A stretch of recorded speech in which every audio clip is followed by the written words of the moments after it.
Parallel universe. మనం చూస్తున్న reality ఒకటే కాకపోతే? ఈ వీడియో స్టార్ట్ చేసే ముందు నేను నిన్ను ఒక క్వశ్చన్ అడగాలి. ఎప్పుడైనా ఒక ప్లేస్కి ఫస్ట్ టైం వెళ్ళినా నేను ఇక్కడికి ముందే వచ్చాను అని అనిపించిందా? ఈ టాపిక్ మీద మన ఛానల్లో ఆల్రెడీ ఒక వీడియో అయితే చేశాను, కానీ ఇది కొంచెం డిఫరెంట్. దేజావు ప్లస్ ప్యారలల్ యూనివర్సిటీ, ఈ రెండిటికి సంబంధం ఏంటి అది తెలుసుకోవాలంటే ఈ వీడియోని పూర్తిగా చూడండి. టాపిక్లోకి వస్తే, నేను ఇక్కడికి ముందే వచ్చాను అని అనిపించిందా, లేదా ఒక కన్వర్జేషన్ జరుగుతుంటే ఇది ఆల్రెడీ జరిగింది అని ఫీలింగ్ వచ్చిందా? సైన్స్ దీన్ని దేజావు అంటుంది. కానీ ఒక షాకింగ్ విషయం ఏంటంటే, ప్రతి సైంటిస్ట్ దేజావుకి ఒకే ఎక్స్ప్లెనేషన్ ఇవ్వలేదు. కొంతమంది బ్రెయిన్ గ్లిచ్ అన్నారు, ఇంకొంతమంది మెమొరీ టైమింగ్ ప్రాబ్లం అన్నారు, కానీ కొంతమంది ఫిజిసిస్ట్ అసలు క్వశ్చన్ని మర్చిపోయారు. వాళ్ళు అడిగింది మన రియాలిటీ ఒకటే అని ఎవరు చెప్పారు? అసలు ఈ ఐడియా ఎక్కడి నుంచి వచ్చింది? హాలీవుడ్డా, మార్వెల్లా, సైన్స్ ఫిక్షన్ మూవీసా?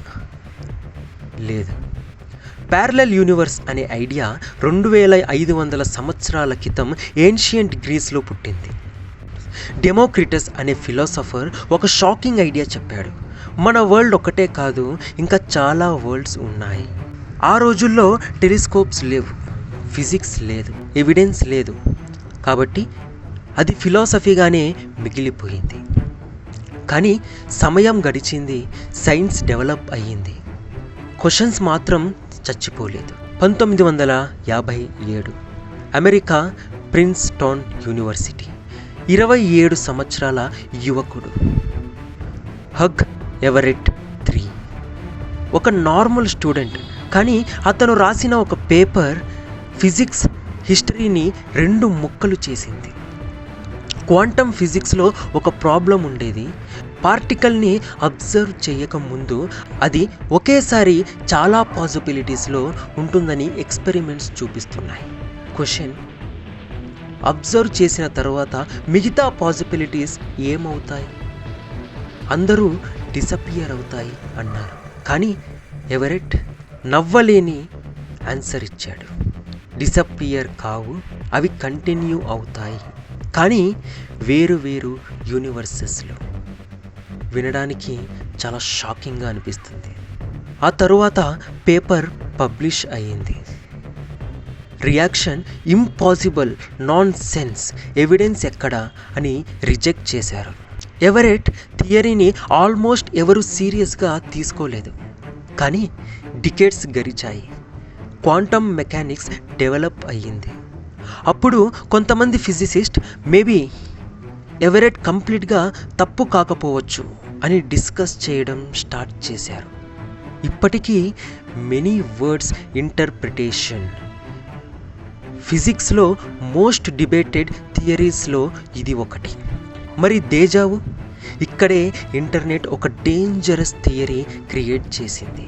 ఇమాజిన్, ఈ యూనివర్స్లో నువ్వు ఈ వీడియో చూస్తున్నావు, ఇంకొక యూనివర్స్లో నువ్వు ఈ వీడియోని 1 వీక్ ముందే చూసావు.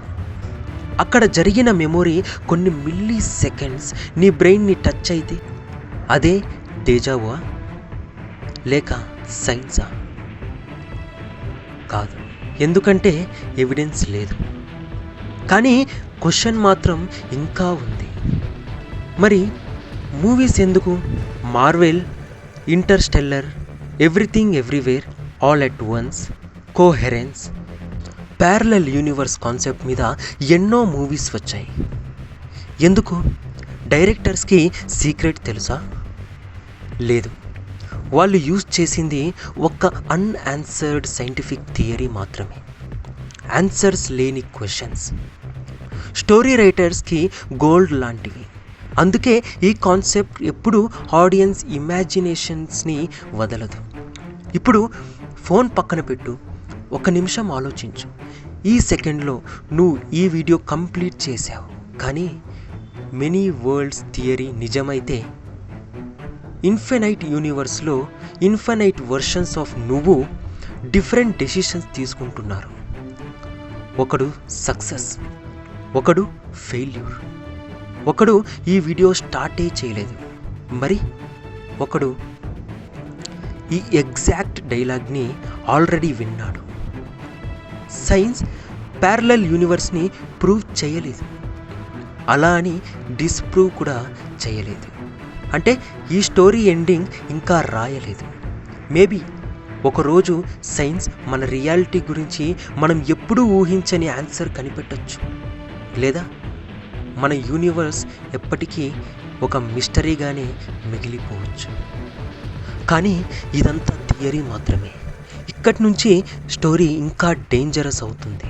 ఎందుకంటే నెక్స్ట్ పార్ట్లో దేజావుకి ప్యారలల్ యూనివర్స్కి మధ్య ఉన్న కనెక్షన్ గురించి, అలాగే ప్రపంచాన్ని కన్ఫ్యూజ్ చేసిన కొన్ని రియల్ ఇన్సిడెంట్స్ గురించి మాట్లాడుకుందాం. అవి విన్నాక మీ రియాలిటీ మీద మీ నమ్మకం కూడా మారిపోవచ్చు. కాబట్టి ఈ వీడియో నచ్చితే ఒక లైక్ చేయండి, మీ ఒపీనియన్ని కమెంట్లో చెప్పండి. నెక్స్ట్ పార్ట్ మిస్ అవ్వకుండా ఫాలో, సబ్స్క్రైబ్ చేసుకోండి.